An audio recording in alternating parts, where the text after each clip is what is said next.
Welcome back, friends. I'm sure you're probably expecting another Titan Quest video, but unfortunately, that's not going to happen. And it is absolutely not my fault whatsoever. It's his fault. Him, that guy there. You can blame him for everything. You can try to fight him if you want. Good luck with that. Air slash! Kya! Deadly illusion!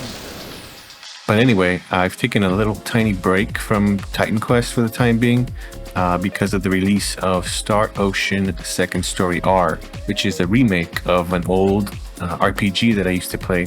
And when I say I used to play, I mean, let me tell you, I've put so many hours into this game, and we're talking hundreds and hundreds of hours. This is a game that really grabbed my attention as soon as I started playing. The story's great, the characters are great, the action is great, everything about it is amazing.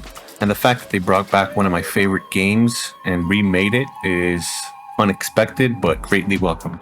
I remember when I was younger playing this game with my brother, and there were so many different things you could do in this game and so many different characters that you could recruit.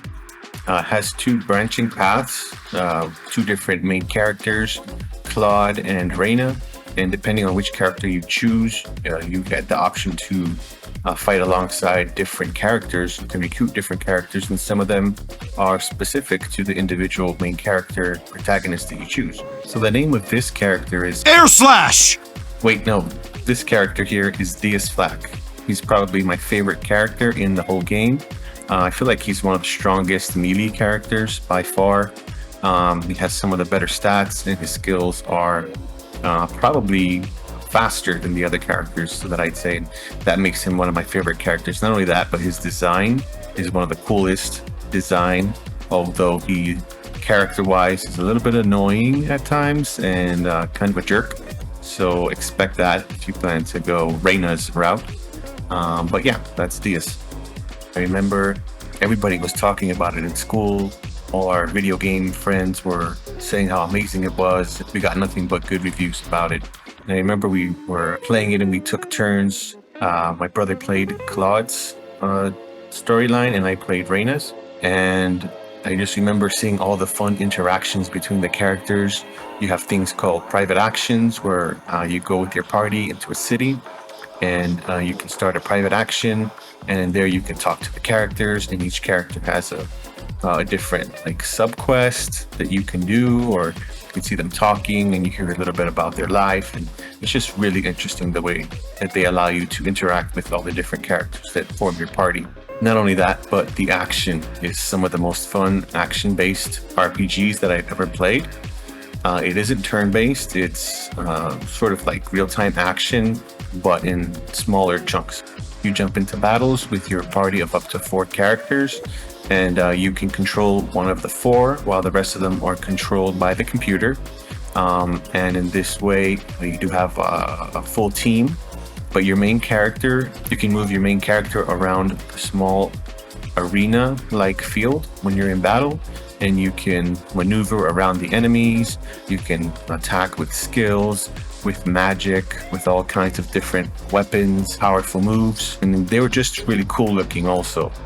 And so it's really fun the way they set up this game. Not only that, I remember after I beat the game, there were all kinds of secrets that you can unlock. You can unlock a secret dungeon with more powerful enemies. There's an arena with, I believe it was 50 to 100 different rounds, and those were some of the toughest ones that you could do. And I spent so many hours just training up my characters, getting them to the max level, and just destroying all the secrets that I could find in this game. So safe to say this is one of my most enjoyable RPGs that I played in my entire time playing video games, and I am quite thrilled that they decided to come out with a remake. And because of that, I've been spending maybe a little too much time on this game, currently in about 30 plus hours, but that's very likely to go up very shortly after I make this video. But regardless of that, I do promise I will still be working on another Titan Quest video shortly. Make sure to try to get it out before the end of the month. One thing about Titan Quest right now is I'm kind of leveling a little bit slower than I was expecting, so I'm still somewhere in like levels 14, 15.